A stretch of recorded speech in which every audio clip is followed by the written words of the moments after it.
Welcome to Deepnight Revelation. So we've been off for a week. We're back, although not all of us are back. Will is out tonight. He's got some personal business to attend to, but we are continuing the story on where we left off. These guys had a bit of a crisis. Deepnight Revelation. Ran into a group of, or a single, very large, very ancient um, Leviathan that had been infected by the Deep Night entity, and they were drawn to this area because they had detected a smaller gravitic anomaly that they at first suspected was possibly a maneuver drive, or they also suspected that it could actually be that made by a Leviathan. They were correct in their second theory, except this one was infected. And the other part of this is that should be impressed and kind of horrifying is that this is a different Deep Night entity. It's joining with the Leviathan, produced a mutation.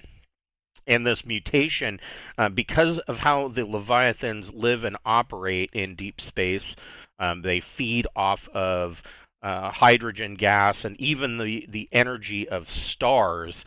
This changed the entity's ability, and they discovered in their combat with this infected Leviathan that the first time that they used their spinal mount particle beam weapon, it did damage the entity, but they got readings back from their sensors that it quickly adapted, and that further use of the weapon, their most powerful weapon, of course, would have had the chance to actually heal the Leviathan. And so they did ultimately defeat it, but they discovered that this thing had a nest of scattered asteroids and debris that were trailing behind this eccentric bodied gas giant. And this nest of stuff in the middle of it, they have scanned and found that not only did it have a nest of babies, which it can be assumed that they are probably also infected. But also at the middle of this, there was something, a clump of metal, roughly 250 displacement tons of metal, that is constructed from the Droyne alloys that they have found in the past. And getting a little bit deeper into the scanning of it, sending a probe in, the science team discovered that this is a device similar to one that they found on a previous world that was severely damaged. This one seems to be, aside from being covered in, cluster entity goop, seems to be completely intact. They still have no idea what this thing does, but it was decided that it's probably a good idea to clean this thing off and bring it aboard, because this is a large piece of Ancient's technology. They know that it has hookups for power of some kind, and it has outputs, but they don't know what these outputs plug into. They don't even know what it generates. So the decision was made that they were going to move closer and bring this thing aboard, but they have yet to come up with a plan as how to deal with the baby Leviathans, or how they want to deal with that.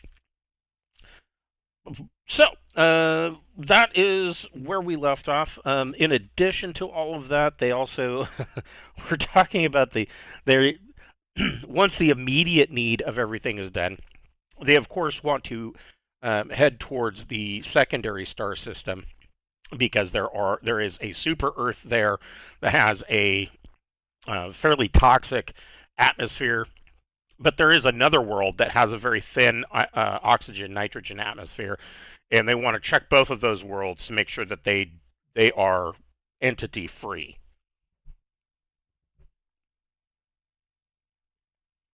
And of course, there is the matter of the dead crewmates that they will probably need to have a funeral for. Um, but that is after the crisis is averted. So, um, so you guys, you know, there's this cluster of asteroids, right? And you've seen these nests that the Leviathans kind of build for their young before. This really isn't new data. And the only thing that's a little different about it, and this is probably another factor of the Deepnight entity, how it mutated or changed in its infection of the Leviathan. The You haven't seen any infected creatures or shamblers that have nurtured young. I mean, pretty much, you've seen clusters, and they can, something gets infected, it is turned into a shambler, and then that's about it. It goes out, and the shambler continues to degrade until it's so bad that it's brought back to the cluster, and it just feeds the rest of the cluster until another shambler is made. This was more like this Leviathan was infected, and there was almost like an intelligence behind it, and that it continued to basically raise these young. How do you guys want to go about this to retrieve this 250-ton chunk of Droyne technology?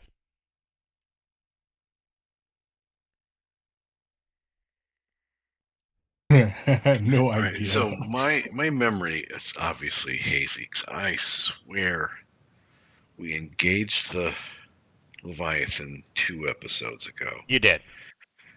and then we finished it off the prior episode. But I thought we handled the babies. I didn't know we had to do another. No, you didn't. You didn't handle the Oh, babies. You handled the. There was the. So oh, the right before onboard, it died, it's all the goop that landed on us. Right, right, right, right. and so you had to kill off a bunch of your own crewmates, and they changed. That was the other part of this mutation. They were turned into shamblers almost instantly. Like this goop was it fast growing, fast acting, and it just completely took them over and turned them into zombie shamblers like within hours. Usually there's when somebody becomes infected, the normal procedure, somebody becomes infected, they start to develop, cold like symptoms, a cough, lethargy, irritability, and as it progresses, they become more and more clumsy. And at that, and then it progresses to the point where it basically can be seen on their person, and pretty much if they are showing physical manifestations, um, then it's usually at that point probably too late for them. But beyond that, then they become essentially shamblers, and shamblers, they're basically like fungal zombies, and up to a point, they're fairly mindless. Their main uh, their main imperative, I wouldn't say that it's a thoughtful process, it's more instinctive, is to um, bring organic matter to feed a cluster or to create a cluster. And they may actually remember certain things, like if they had a door code in order to open a locked door, they might up to a point remember that code. Um, but they're not smart enough. If somebody changed the code, they're not smart enough to be able to figure out how to put in a new code. If they are carrying a weapon, they may actually remember how to use the weapon, but more than likely they're going to just try to hit somebody with it. It doesn't matter what it is. If it's a pistol or a rifle, they'll just use it as a club. Um, and then beyond that, then they get more and more and more clumsy to the point where that they're just ineffective, and then the cluster telepathically tells you need to come back to me, and then they're just eaten by the cluster. So that's the normal progression of an infection. These did not happen that way. These were almost instantaneous.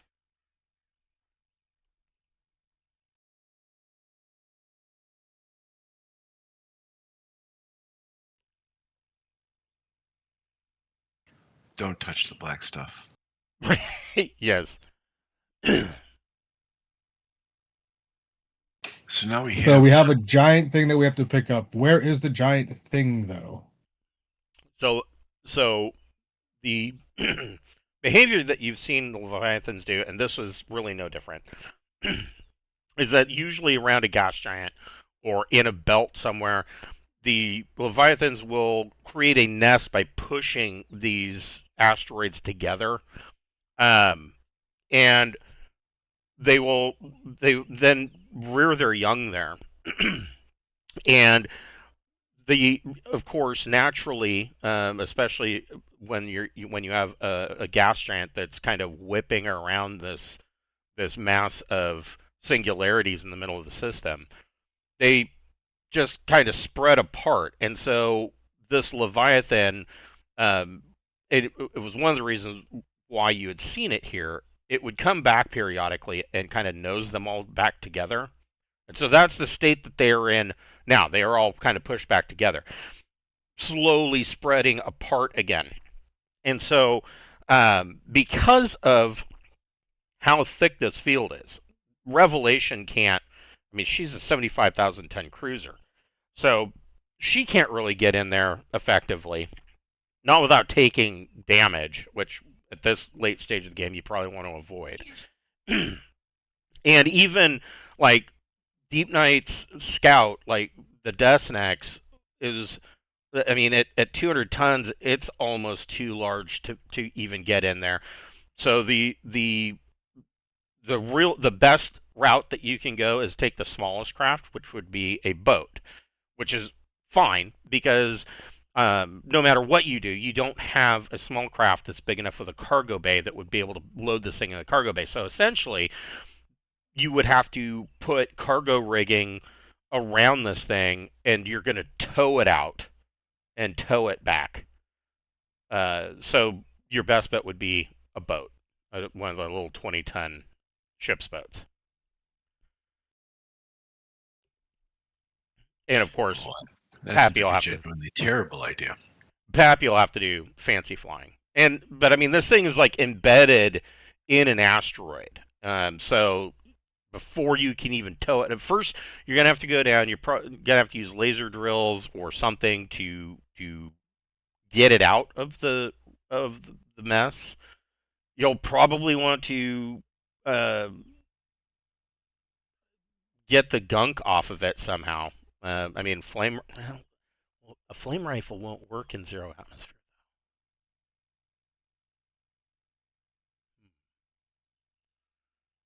Well, I mean, you could bring it back into one of the large hangar bays and um, shoot it with your counter agent and clean it off that way. But you'll have to go down and physically, throw the net over it and hook it up and then attach it to um, Revelation, or not Revelation. Attach it to the ship's boat. How big is it? 250 detons. How big is that in relation to like a pinnace or something? So that's a good question. A pinnace. So the ship's boat is 20 tons, but it has thrust 4. Oh, wait. Yes, thrust 4. And it's energy efficient. And the pinnace is 60 tons with thrust 4. Massive. So I mean, this chunk of machinery is, 4 times bigger than the boat. Right. I'm like, this thing's huge. Yeah. Yeah. Yeah.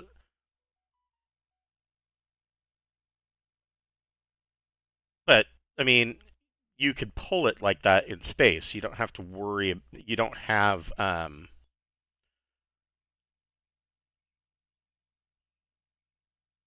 you don't have Well, it's more like the once we get it back on the ship, that's gonna be a lot.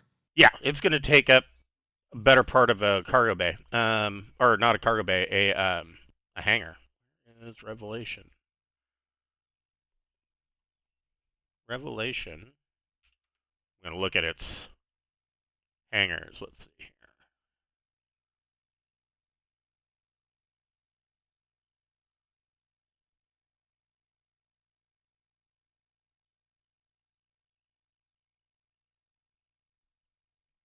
Yeah, Revelation itself has a full hangar to the tune of 240 tons. The pods, one of the pods has, here we go, hangar pod. Yeah, so it has docking space for 1,000 tons. So you could drop it into the hangar pod, and it would have room.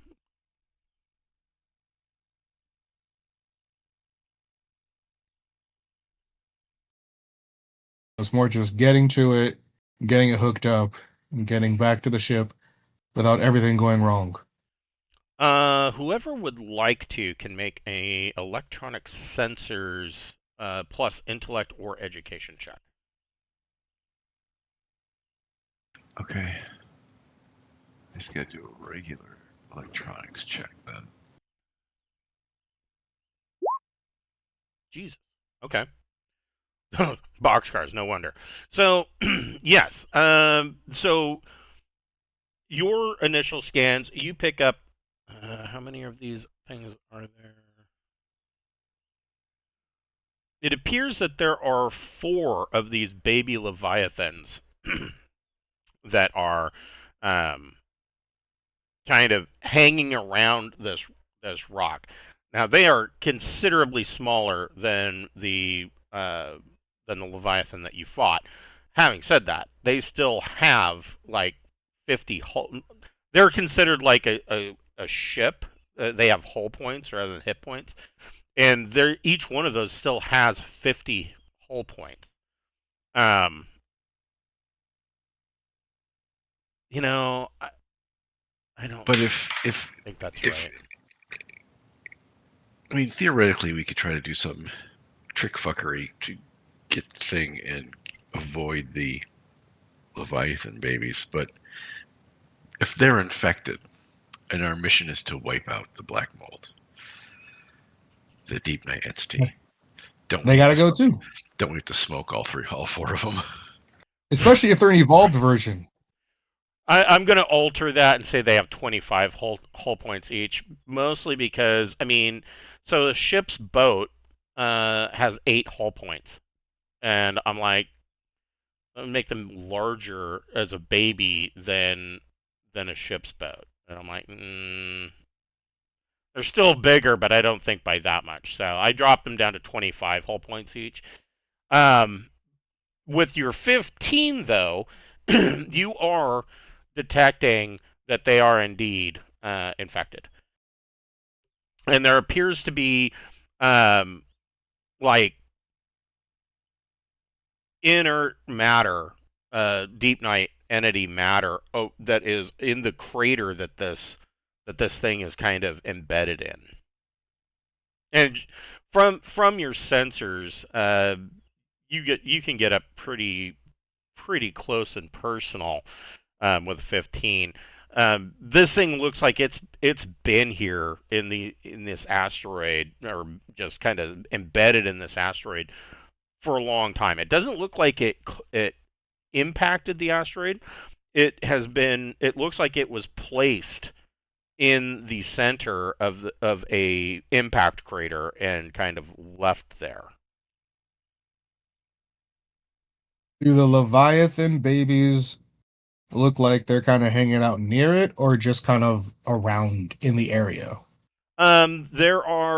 There are 2 that are kind of hanging out right in that crater, right over the top of it, and there's another 2 that are hanging out around that asteroid nearby. Hmm. All right, we're gonna figure out a way to become Necros and EQ and kite these bitches. Choo choo. Train to zone. So, I mean, that's not the most insane thing.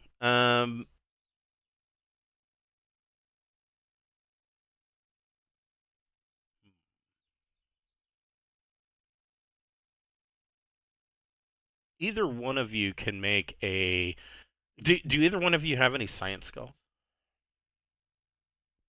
Science. Weird science. You know, with all of my education, apparently I was a theater kid. Yes. No science. Yes. I have jump space 1. Well, that would give you Science jump space. that would give you science 0. You can go ahead and make Yeah. a science plus intellect or education check. Alternately, if you would like, either of you can make a leadership plus social check.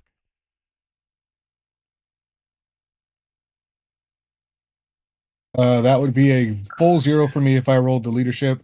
At least Yeah. I'd get a 1 for the intellect on the science check. Yeah, both are untrained. Hmm. Oh, then yeah, I guess I'll do the science intellect. Okay. That's pretty good for basic science. So, so Pappy kind of thinks about, what you know about these Leviathans, and that means I need to. Oh, wait, what do I know about these Leviathans? Well, even the referee doesn't know a whole lot about Leviathans. So, Mm. what we know about Leviathans, that the primary thing that you have learned about a healthy Leviathan is that they feed off of stellar radiation.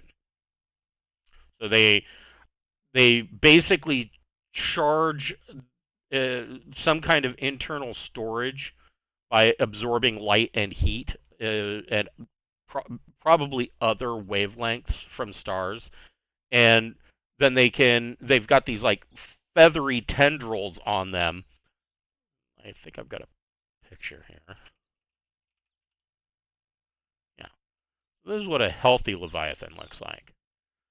And so they build up this charge inside of them and then release it through these feathery tendrils on that kind of wisp off of their body that essentially allows them to um, act. They act like they have their own maneuver drive, and they can do like some insane speed bursts. Like they can go from uh, 0 to what was it? Something like 9. Oh no, they can lunge forward it up to thrust 20. So they can do That's 20, terrifying. 20 G's of acceleration. Um, they also, and you've witnessed this once in quite a long ways back. That you've also witnessed them jump. So they have some kind of natural ability to enter jump space, which is one of the reasons why it was kind of imperative to take out the infected Leviathan, because you don't know what their jump range is.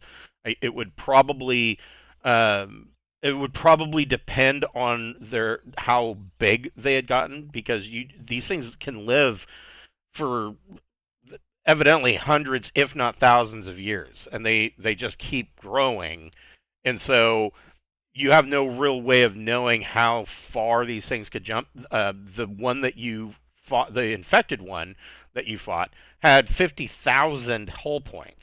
So it was almost on the same size and scale as Deepnight Revelation. So this thing could have had like J4 capabilities. It didn't appear to.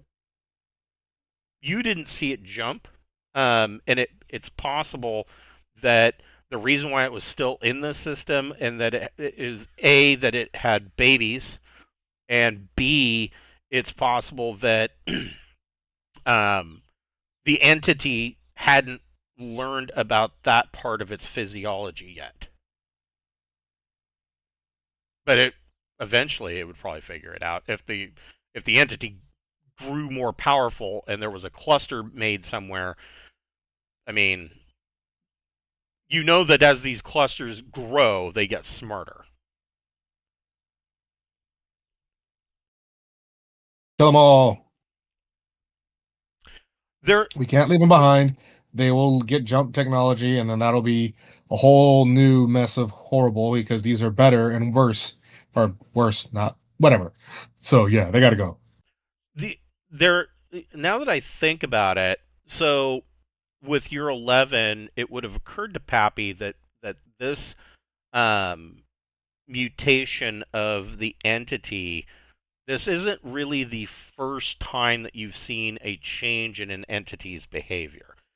There was the case of the Droyne scientist that stayed underground and allowed himself to not only be infected but to be contained and essentially waited in this underground facility and used his psionics to keep the entity kind of in check. And um, the reason that he did that was so that the data could be researched on it. That entity, because of the psionic droid, um, acted a little bit different than any of the entity that had been run into before. Pretty much all of the cases of the entity that you guys had, that anybody had run into before, and it was on this these players. Um, uh, it was basically a survival mode, um, and with its primary goal basically to spread itself to expand out. In this case, what you found was that so it acted with some intelligence with that Droyne scientist. In this case, it it had entirely new and new capabilities and kind of a hyper aggressive infection rate. But the big thing to draw away from this is that you know that Leviathans feed off of stellar radiation.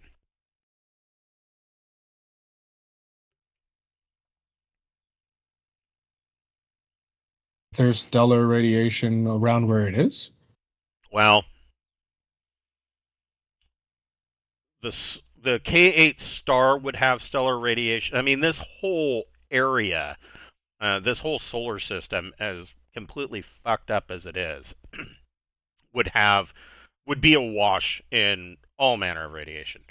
Okay. I mean, you get that many, no matter how small they are, you get that many singularities, and there's going to be radiation.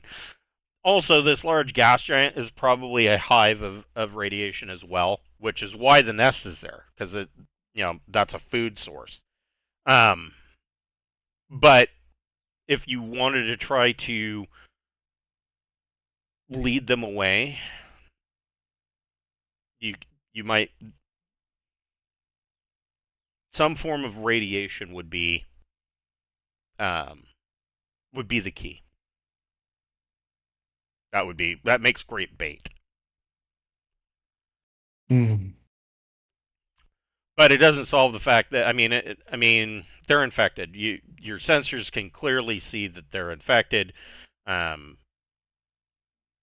it's not leaving them alive. All right, and not really too much of an option.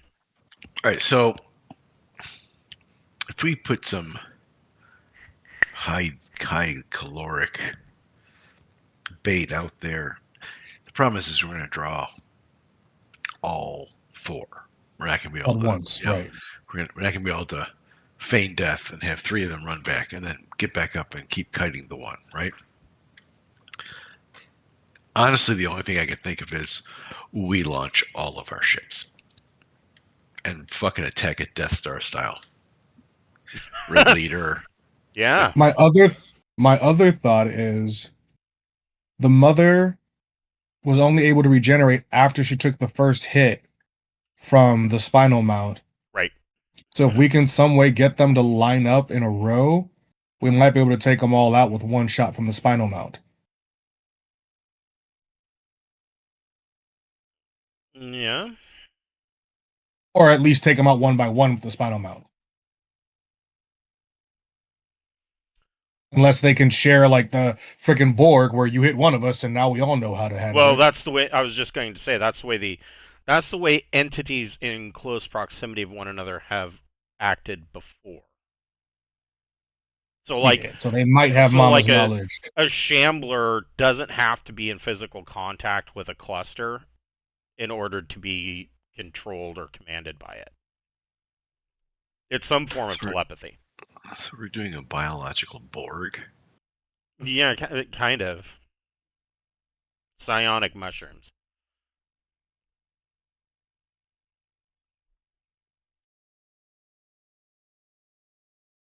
Of how to. I mean, we can use our regular weapons because I mean, if it's not the spinal mount, it can still damage them. And Right. I mean, Yeah, and they only have Nuke 25 did the each. job, Well, if and we and the hit Nuke him, did the job on the big one. if we hit him with the spinal mount, worst case scenario, it heals them, right? But if they're already at full health, unless they make them super big, which is possible, which should probably be fucking bad, but I don't know. But the only, or they get so overcharged they fucking explode, which would be really convenient. Right. And in line with most movie logic. I mean, yeah. You can only hold so much power before you have too much power. Right. So the only It's like an Infinity Stone. so the Yeah. so the Deepnight boat and the Deepnight pinnace both do not have any weapons mounted. However, a Deepnight We don't have fighters. no. Your scout ship has That's two a terrible turrets. plan. Your scout ship has two turrets.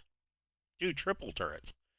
But the pinnace and the boat do not. However, they would have a fixed mount on them, which is typical for small craft. So a weapon could be mounted to it.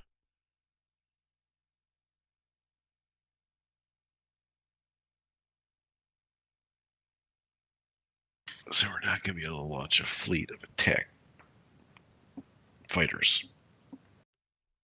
I don't know. I mean, maybe Next time we're taking an Imperial Star Destroyer. This is bullshit. I mean, a fleet might sound like a little bit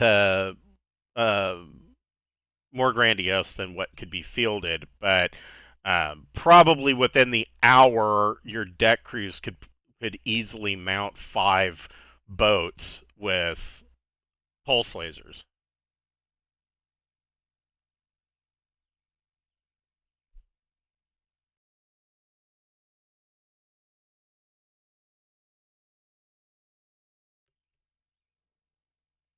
So do we want to overcharge them and see if they explode, or do we want to?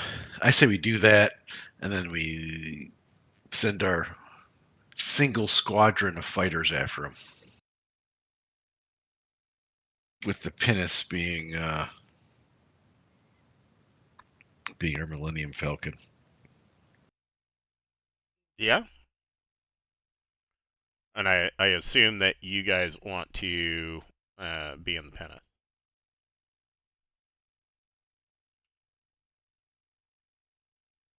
Can I fly a fighter? I can fly a starship. Yeah, that would Not give you super fucking well, but I can do it. that would give you small craft at 0.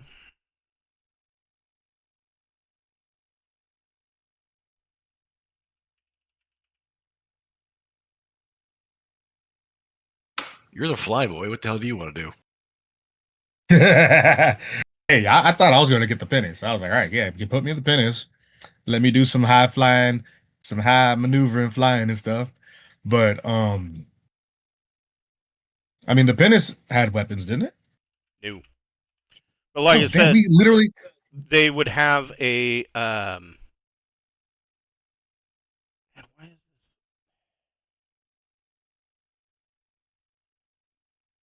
You're telling me all these ships had no weapons? the only ships that are equipped with weapons other than Revelation herself is the Scout and the it's just the Scout.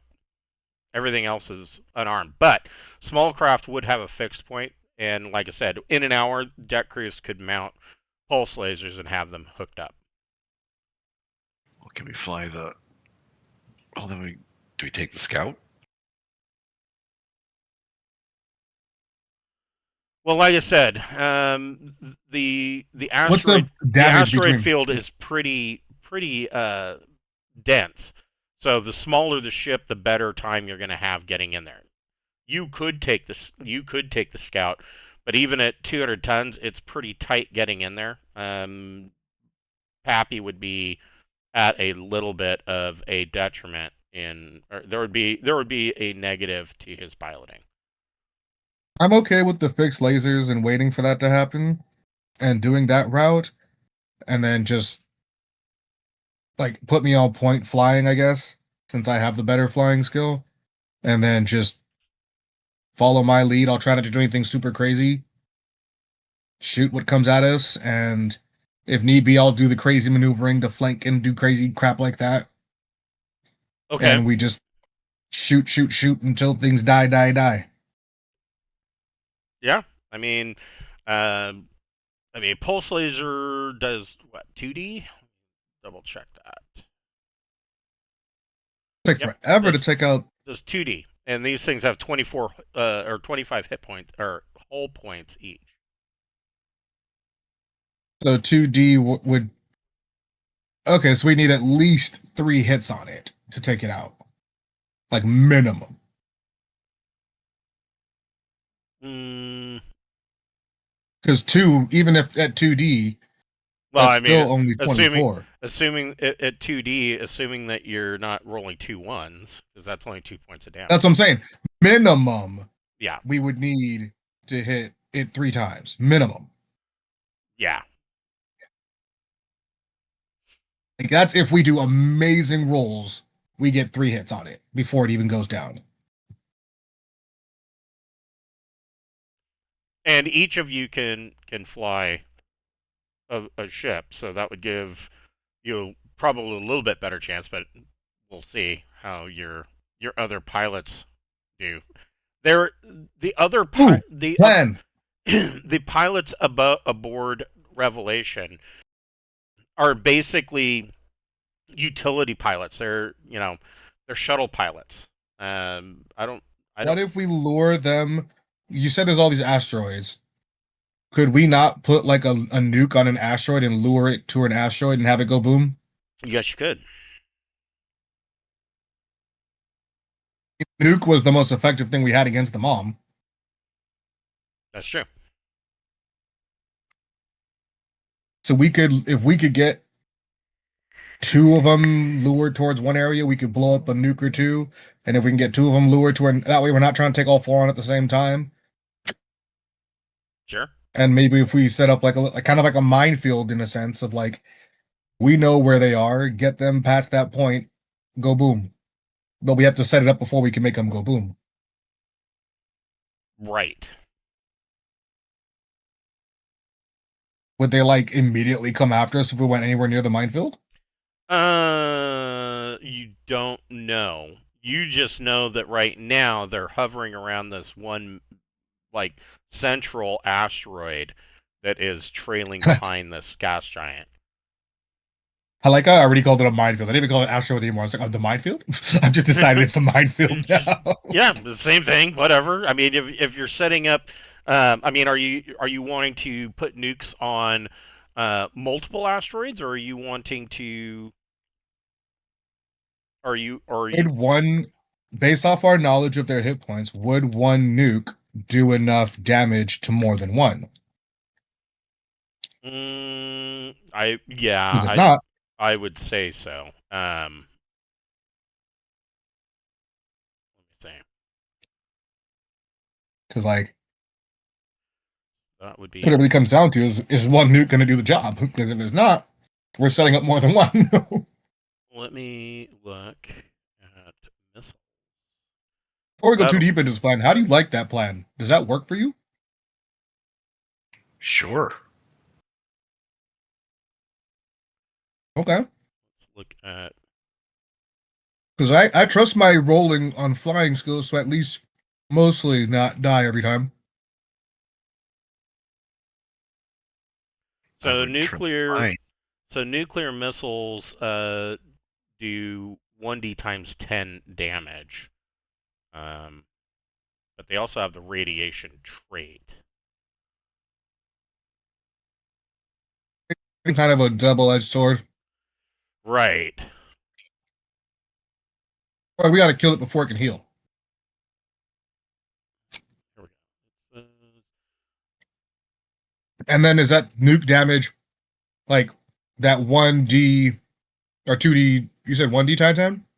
Yeah, it'd be 1d times 10. Is that to each one individually, or is that like split across them?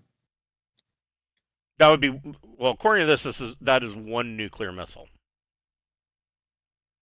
It's AoE. And 1d times 10, that's starship scale. So if you were to shoot this, from orbit and land it in the middle of the city, that would be 1d times 100 damage.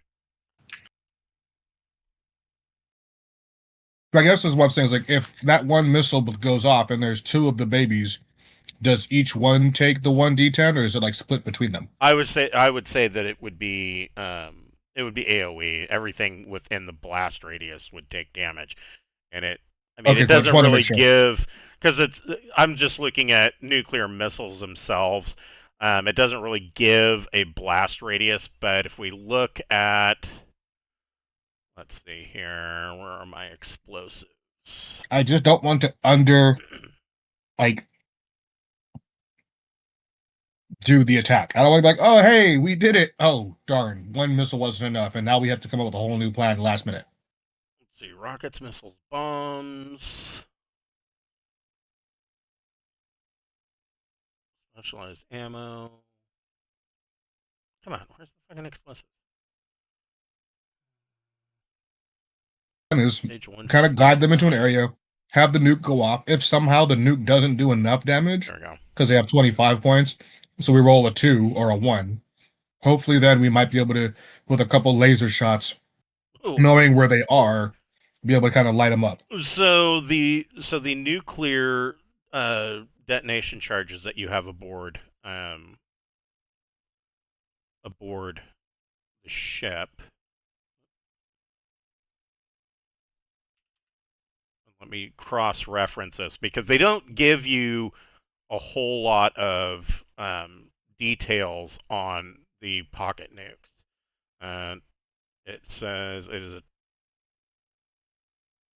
there are 12 1 kiloton nuclear demolition charges.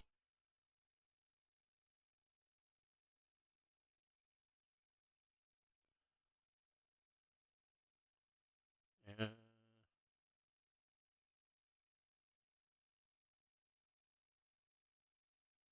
that are the size of a backpack. And in addition, there are two 10 megaton charges. So it doesn't give any damage stats for that.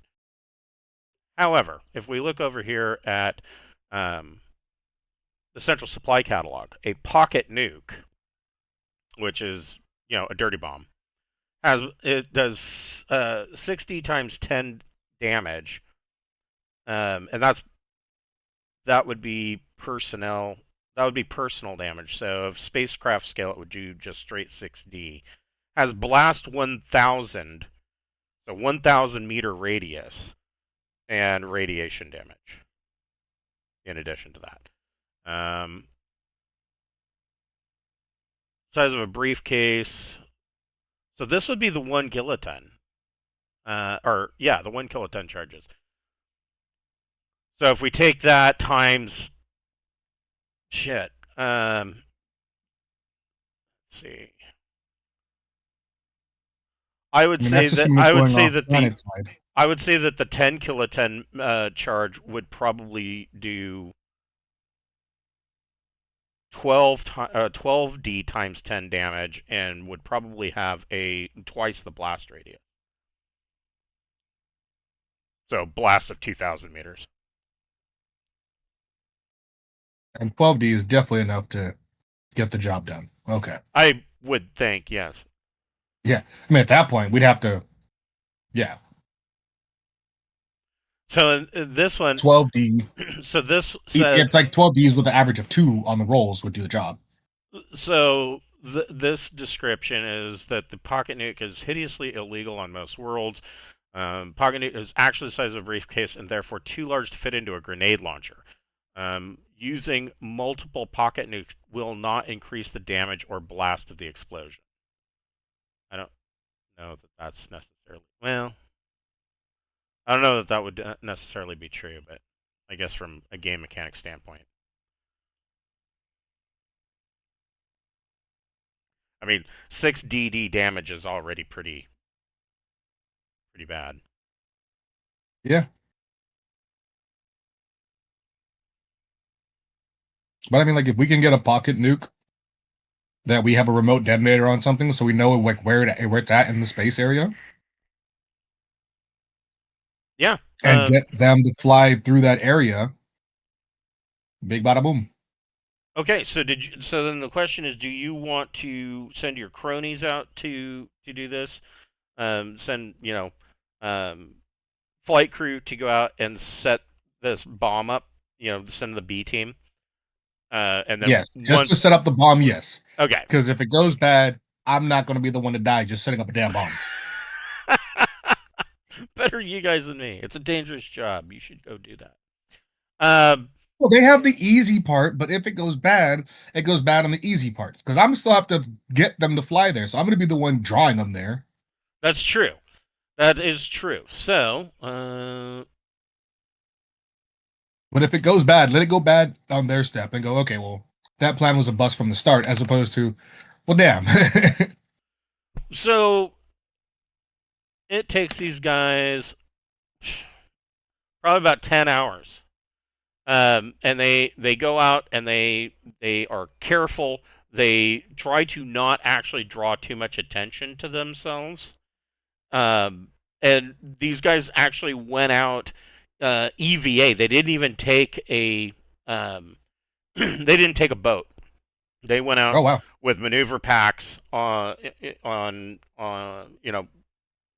they just wearing vac suits. They went out and maneuvered thruster jets and set this thing up. It took them about 10 hours. Very stealthy, very I'm gonna give them a little bit of respect for that. Extra rations. And so they set these things up, and where you had designated them to set them up, and then make their way back. And the Leviathans don't see them, or don't. If they do notice them, they're not really paying attention, or they're not attracted to them. Fair. One little small body of a person, when you're that big, is not that interesting. Right. Yeah, because these things are like the size of a pinnace as it is.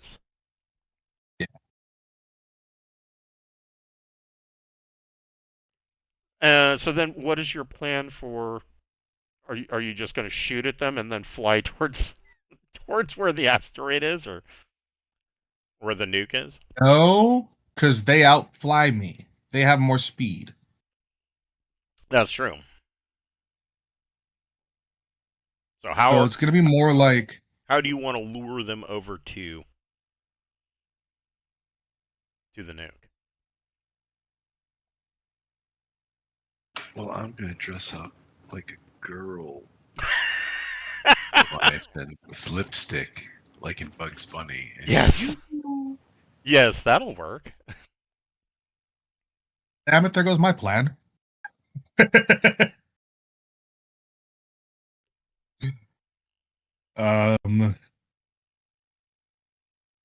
Do we have something that would mimic solar radiation? Giant fucking railgun. Or spinal mount. Yeah, I mean, yeah, you got the spinal mount. That's a particle accelerator. That's a better idea than me flying out there, actually. Use the spinal mount, they'll follow it back to the source, and as they go, they'll have to hopefully that we put ourselves between the nuke and them within reason, so that they have to kind of fly that path to get to it. Okay. Uh, so who has gunner turret, or not gunner turret? Gunner capital. I do. Okay. You do. And I do now, yes. Pappy, do you have piloting capital? Piloting capital? No, unless it was one of the skills that we're supposed to be able to have access to last week. No, but I mean, you would still have it at 0. I have it at 0. I have piloting. So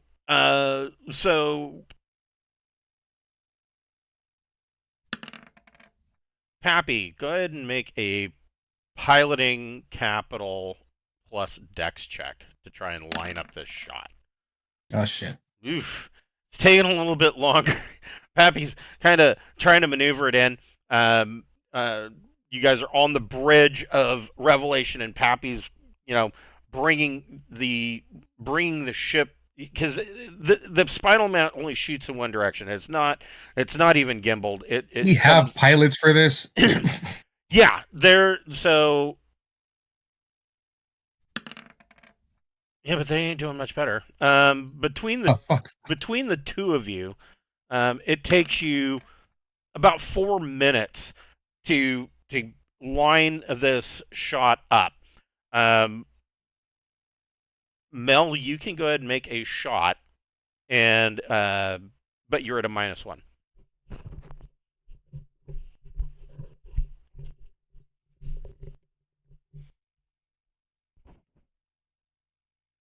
It'd be gunner capital plus dex, and you get. There was more to that. I think the ship's got. No takebacks. I think the ship's got fire control, so it may actually be higher than that. Let's see, software does have fire control +5, so 15. Mel drops that shot right where he wants. He hits another asteroid, which detonates it, and there is a burst of this of radiation from this massive particle beam, and the the 4 baby leviathans start to head in that direction, and they don't seem like they're they're not like in a rush. They're not like starving. You guys can make recon plus intellect check.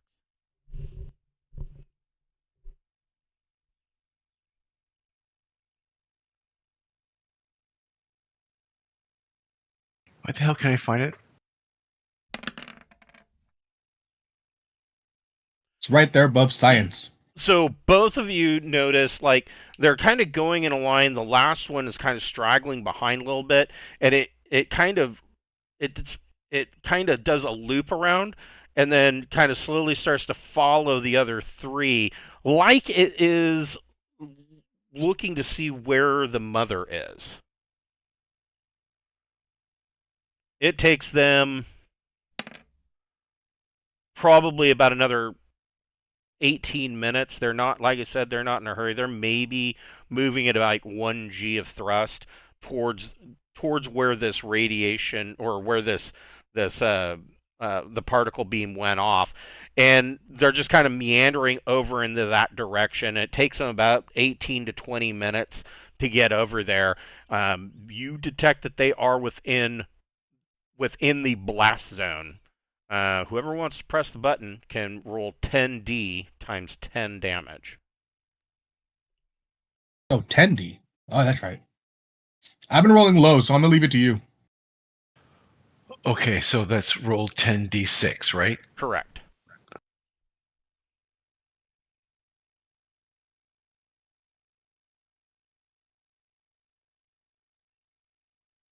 So 360 See? points. That does it. That was a pretty well thought out plan. That was just a hair over average. 1 point. 1 point And now for over shits and giggles, I have average. to roll. So you hit the button, and just as they start to get close, and there is this big flash.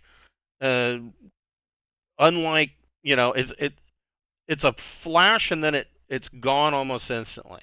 It's not like a nuke in space is not like it is on the ground. It's just a firecracker goes off, and that's it. And they are gone. Like, you don't see anything. The shockwave that comes out, of course, disturbs these asteroids a little bit, and it is going to make for some requires some fancy piloting to get in there.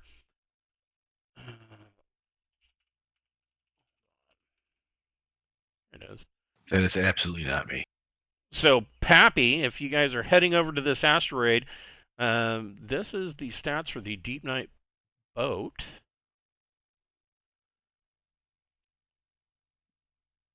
Pappy, you can go ahead and make a. First of all, tell me, how fast are you flying in? You got up to thrust 4 Well, for acceleration. I mean, the immediate threat has been gone. The nuke did not blow up the giant thing, right? No. Okay. I assume that you put it. I mean, this is a small asteroid field trailing behind this gas giant. It would be a ring system, but the gas giant is being flung around the system so rapidly that its rings kind of turned into an egg shape behind it. Okay. I mean, my stance is why go fast when we can get the job done steady? That's true. So We're not in a hurry. so you can make a. So what thrust are you setting it to? One Um, to 4. I mean, technically I'm you gonna could go set with for the thrust 1. Okay. I mean, I'll do like, I mean, I can do like a, if I need to get there, I'll do more thrust. But once I get even close to it, I'm gonna drop down to a thrust 1 and kind of just pilot my way through. Okay, go ahead and make a piloting plus dex check. Because you are taking your time and taking it easy, you can add a +2 to that. This is a starship or a small craft? Small craft. Said +2. +2. Wow, Pappy threads the needle, and these asteroid chunks, they are hit, but they're also caught in the gravity of this large gas giant. And so basically, it's almost like seeing uh, a tornado or a whirlwind on its side as they're kind of tumbling in a circle now. Uh, and some of them get kicked out, are probably going to be lost forever. But for the most part, most of them are still trailing, and it kind of elongates out. And you are able to get closer to this large asteroid. Go ahead and make a. You're going to have to land on the asteroid, or at least get close enough to do so. Go ahead and make a another pilot. How do we burn off the pocket of Deepnight entity that's sitting in, we're basically acting as a feather bed for the device that we're going after? Well, you will have access to laser drills, so that will do a number on it. But also, so you don't have to worry about. I mean, theoretically, you don't have to worry about there being a live cluster here, because this is an airless. This is an airless body. Yeah, but like tardigrades, right? They, as soon as you get them within another hospitable environment, it comes back to life. Right, and so the Deep Night entity, you have actually seen that happen. So right now, as you guys have launched, they have set up, and during all of this, your deck crews basically set up one of the hangar bays in the hangar pod to essentially contain this thing. And as soon as it is brought in, they're going to basically douse it with the counter agent. And I also, for your guys' edification, I put in the counter agent stages, and you are up to stage 3. So you guys, and this was like 2 episodes ago, decided that you were going to start basically small doses in food and whatnot. So you have a permanent +2. If there is an infection, you get a permanent +2 to prevent it. However, you can also take an injection that will last for 2 hours that prevents an infection completely. Well, 2D hours. So technically up to 12 hours. But overall, because you have been, for the past, what, 3 weeks at least, you have been eating small amounts of this this counter agent in food and drink, and pretty much all of the crew have built up a permanent +2 or resistance to infection. It's one of those situations where, the +2 is good just in case, but if you're going into a hot situation where you know there's going to be infection, to give yourself a booster so that you are completely inoculated for, anywhere from 2 to 12 hours. I almost feel like I should make that 2D roll um like a I got secret, 11 hours. like a secret roll, so nobody knows how long they'll be inoculated. But I'm not that cruel. Never mind then. No, no. So yeah, I mean, you guys can. I would assume that everybody that is part of this operation is probably going to, uh, you know, get an injection before you go out.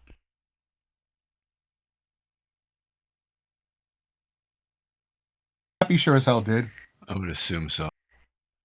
And we'll just take that one roll. You guys are good for 11 hours. Uh, so Pappy, um, make another piloting small craft plus dex check. But because this asteroid is kind of tumbling, you're going to be at -2.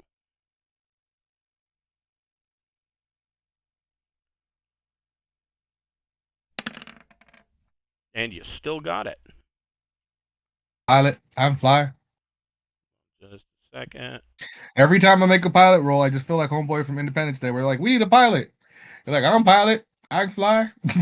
So Pappy brings you into this central asteroid and sets you guys down and kind of sets the lifters to maintain the ship kind of anchored to this asteroid. And right as he sets down, it almost gives you like a sense of vertigo because you then you can feel the sudden tumbling, but then it kind of quickly subsides, and you are now free to examine this asteroid. Um, this is the crater where this thing is.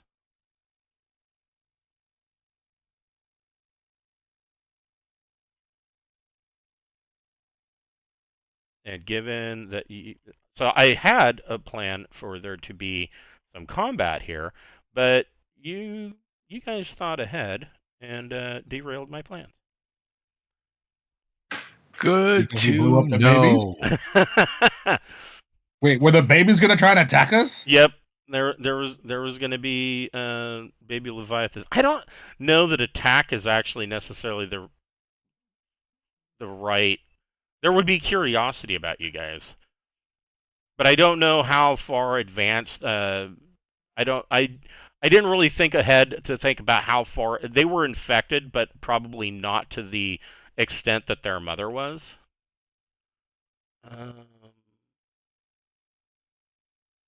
oh, I forgot what I was looking for there for a second. I'm like, wait a minute, what am I doing?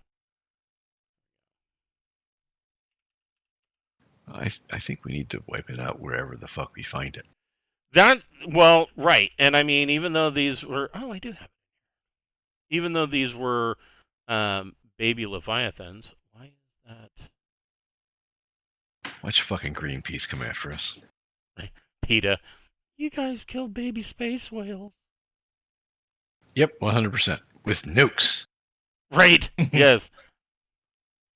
Baby Spaceball with the power to wipe out all of existence. Yes, killed it. Sorry, hold on.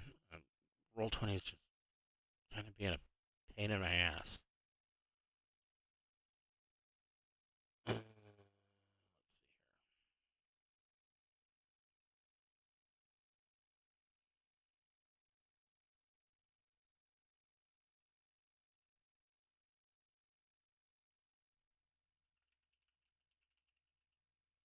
It is.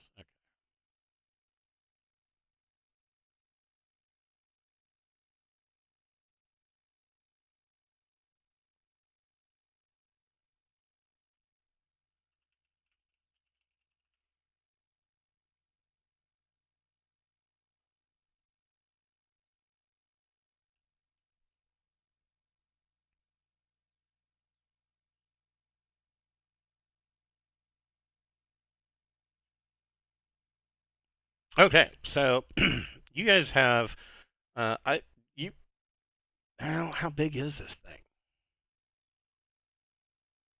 As a belter, would this be something I'm familiar with? Yes, absolutely. So heavy duty semi portable. So you probably between the two of you probably have one of these things. I would imagine it probably comes in, a couple, probably like two large cases or a big, cargo case. You guys would have one of these. As far as like, it doesn't even list damage because it will cut through anything. These things are sometimes used by pirate bands in order to just cut through bulkhead doors and whatnot because the first thing that everybody does is they're going to shut all those iris valves and lock anybody out of the bridge or the cargo bay or things like that. And so, at that point, if they've already boarded and they're to the point where they can break out a laser drill, they've got nothing but time. So pirates will bring them out and cut right through the doors with these things. So these will get the job done. But they're not. I mean, You're absolutely positive they got to cut the hole in, except no substitutions. right. But I mean, they're not like it's not like a laser turret. I mean, it'll cut through stuff if you know, don't want to do it quickly. Like, yes, I mean for you to die, Mr. Bond. If you want to be diabolical and cut somebody in half with it, they have to be tied down. You're not going to quickly move this thing around the room. It's not on a gun turret. It's like setting up a telescope. I want to burn a hole in that. But this can be used to get this thing out. In fact, I would say, let's see.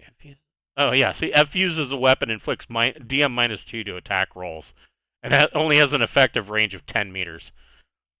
Holy shit! But it does 9d damage. Wow. So yeah, like I said, it'll cut through anything. Pappy, you can. This is definitely in your wheelhouse. Pappy, you can make a profession belter plus your choice of intellect or education. Question, belter. Where the hell are you? Oh, there you are.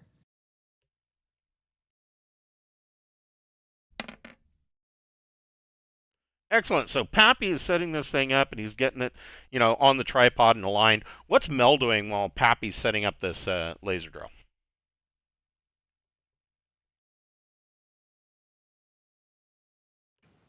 Damn fine question.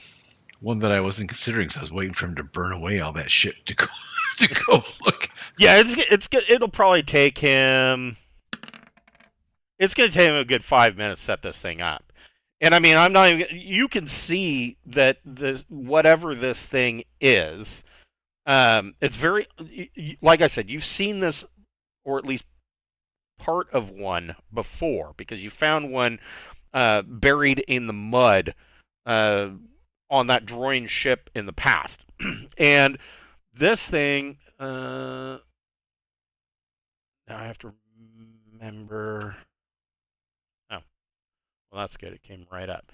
So this is what it looks like, except that it is covered in basically shrunken and very exceptionally dry um, matter. The fungus has atrophied to the point where it almost looks like, you know, very dry lichen that you would pick off of a sun bleached tree in order to start a fire if you went camping. And it's just covered in this shit. But the overall shape is easy to make out. And we were unsuccessful in getting the last one to fucking. Because we have a helm like this sitting in one of our fucking bays or Yeah, something. I know we had one of those. it was damaged, and it does the one that you had previously. It was damaged, and it didn't look like it had. It didn't look like it had been completed.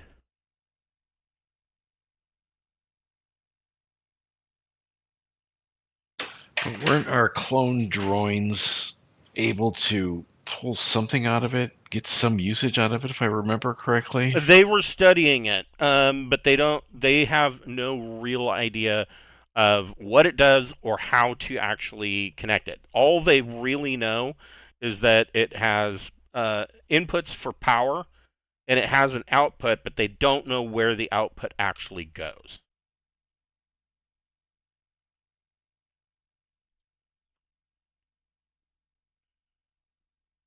Well, so this thing is just. It's not sitting in a craft. It's just sitting in this middle of this crater. Correct. Well, And it I doesn't would look like it hit the crater. It looks like somebody or something placed it. Go ahead and make a recon plus intellect check. So I was gonna go around the back and look to see if it has one of those little plastic things that people stick at the back of a copy machine that they stick the Or a little metal service tag. Call this number if you need on-site service. Um, you're you looking this thing over while Pappy is setting up the laser drill. It's sitting at kind of an odd angle, and it doesn't look like it was. It looks like it was purposely placed here, but your guess is that it wasn't placed here intelligently. Your immediate thought or your immediate guess is this was brought from somewhere else and it was probably placed here by the Leviathan.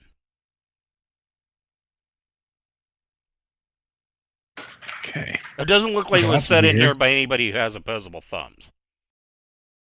All right. So this thing is complete, right? The other one we have is not a complete. This one looks Still- like it is complete. Yes. We've got inputs and we've got outputs. Well, we have power inputs anyway. Well, can we burn enough of this shit off to get it into our ship, get it back to the big ship, decontaminate the piss out of it, and then just start flipping switches? Yeah, I don't know that you want to take Ancient's technology, plug it in, and just start randomly throwing switches and pressing buttons. I mean, I'll call it experimentation. you're talking about a race of people that was able to move stars and, and do massive, high-speed genetic manipulation. But I don't have a power supply here. So I'm That's going true. to need to move it to hook something up. That is true. Because I don't think a little, Black & Decker generator with some gas is going to light this thing on. Probably not. So Pappy gets this laser drill set up and starts basically cutting it out of this this inert fungal mass, and gets it to the point where you guys can start strapping on these cargo nets. Once again, I mean, it's going to take you both of you to do the cargo nets, but Pappy, you can make this is again bread and butter for Pappy, having been a belter. Pappy, you can make another profession belter plus intellect or education check. Yeah, so um, Damn. Yeah, I think I know what I'm doing. so Mel, you can make a your choice, either athletics dex plus dex, or you can make an athletics strength plus strength roll. If you don't have either of those skills, just add your just 2d plus your either dex or strength, your choice. And I you drop it on my foot. and and you get a +2 to that for a 6. So uh, Pappy kind of is showing you where to put these cargo nets and how, and he basically gets this thing cinched up, and you attach a tow cable to it. And at this point, all you need to do is essentially, if you get back into the boat and lift off, it's going to pull this thing out of the hole and pull it behind the boat so you can tow it back. Basically, be a good pilot. Right. So, Eh. hold on here. Hooray for nuclear weapons. Yeah, this could have been a lot more difficult. So, we are back aboard the boat, and Pappy, you can make a piloting plus dex check, but because of the mass being dragged behind you, you're at a -2.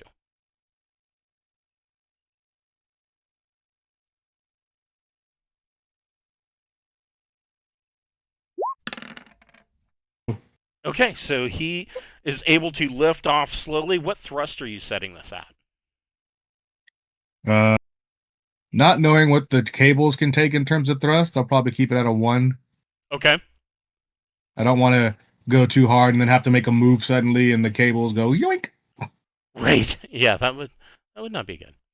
So yeah, you pull out of there at a very well, it's been a while since we've been in a boat, huh? You pull out of there in a very you know quiet and easy climb, and you are able to get this thing free, and it comes out and it's dragged behind. Now, of course, because this is a 250 dton object behind that you're towing behind a 20-ton boat, your thrust one is about as fast as you can really go.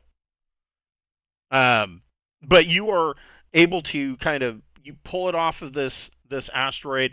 Go ahead and make one more of those checks to see how you're doing flying through the asteroids. That'll also be at a -2. Just singing a song as I go along. Okay, you are able to thread it through very slowly. Um, there is like some minor scraping of a couple of asteroid smaller chunks that bounce off the hull, just scrape and cosmetic damage, chips to the paint, but nothing that's going to cause any real damage or any major air leaks. And you are able to get it back to Revelation, and you kind of bring it around, and there are crews that are waiting in that hangar bay, and it just kind of you swing it around, and they are able to kind of catch it and bring it into the bay, and then you are able to dock in one of the other bays. Um, and then, of course, as soon as it's in the bay, there are teams there with basically modified. They basically modified flame rifles to shoot the stage 3 of this counter agent, and they're spraying this thing down. And everything it touched, they didn't even bother to spray down the cargo netting. They just released it back into space, and it can orbit along with all of the asteroids in this mess. They're like, it doesn't matter. Right? Yeah.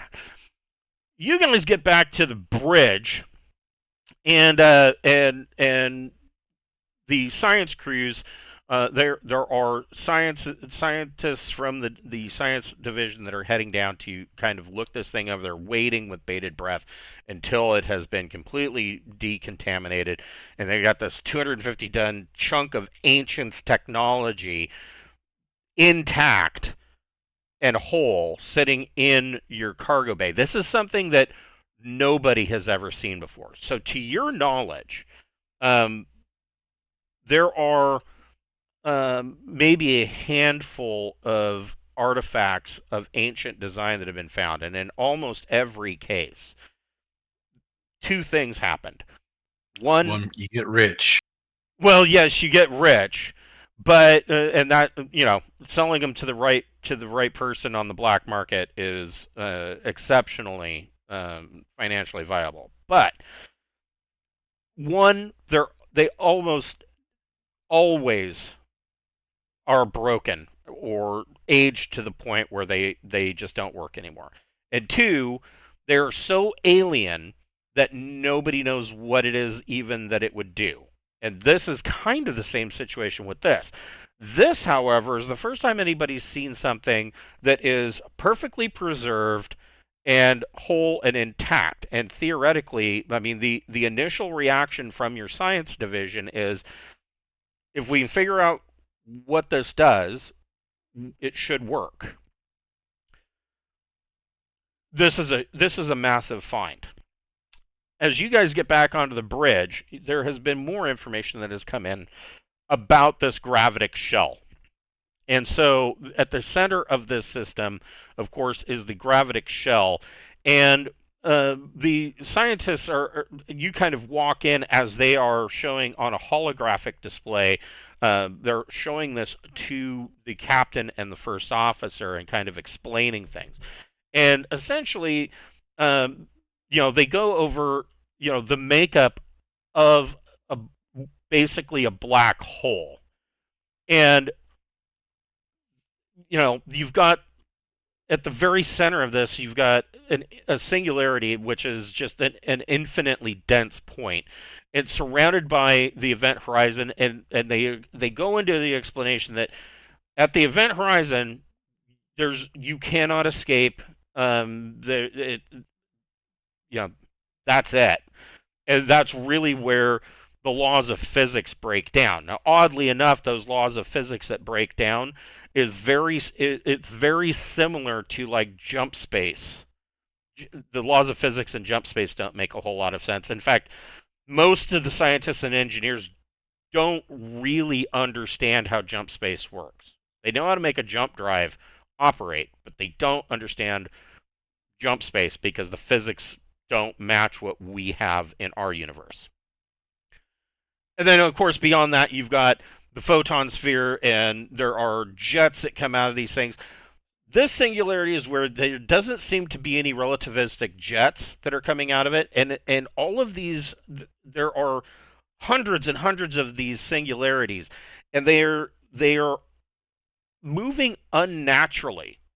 Like, they should be consuming one another, and instead they are creating a bubble at about 4.8 or 4.8 AU in diameter around something. They suspect that the original star of this system is in that hollow space where all of these singularities are. That's what they think. The other thing that they have found, I'll go back to this, their long-range telemetry. So this planet, this is a super Earth. It has 1.9 G's of gravity.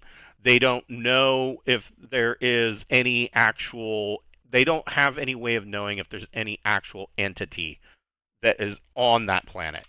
However, they want to send probes down. Do a flyby as they come as Revelation comes into this system. They want to do a flyby and launch probes to check. Once once it can be determined whether if there is entity down there, then they can come up with a way of dealing with it. Most likely, it will be it'll probably entail some kind of nuclear strike or something like that from orbit, because at 1.9 Gs, it's going to be exceptionally difficult um, for any crew to go down on the planet. Sir, not impossible, but long-term operation down there, unless you're using one of the exploration suits, um, it's going to be very difficult. But they have actually picked up some metallic debris in the orbit of the second planet that they've taken to um, just call they one of the scientists has taken to calling it Krylos, and when asked or Kroilos, and when asked why, he doesn't have an answer. He says, I don't know, it just came to me. But there is metallic debris orbiting this planet. And spectrographic analysis, they think that it is some more of that Droyne alloy. This planet also is showing to have a oxygen nitrogen atmosphere, although it appears to be very thin.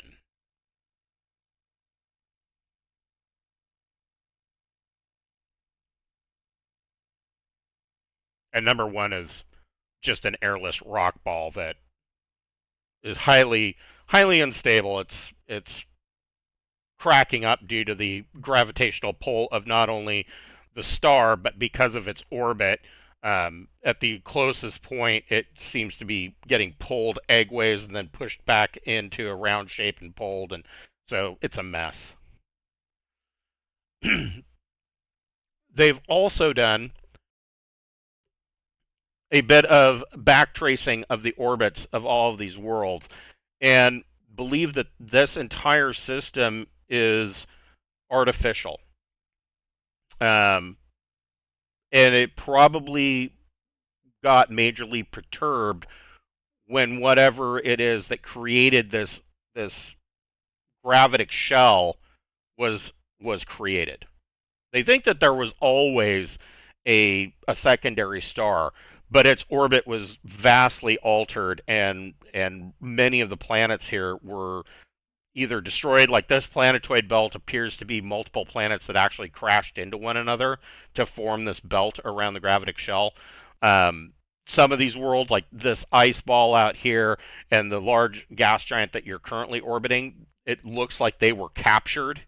So this whole system was kind of um, modified in a unnatural way, is what they have come up with. The hell has the technology to pull that off? They're not sure. But what is known is that there does appear to be debris around planet number 2 of this K8 star that the spectrographic analysis shows that it is probably of the same alloy that is used by the Droyne. That's the big takeaway from all of this. Okay. So while the scientists are dealing with studying this device, of course, Deepnight Revelation plots a course for this secondary system, and it kind of it's going to take to get from here to here probably 4 days. And there's kind of this hurry up and wait kind of situation. You do have the deaths of several crew members that were unfortunately had to be lit on fire because they were infected.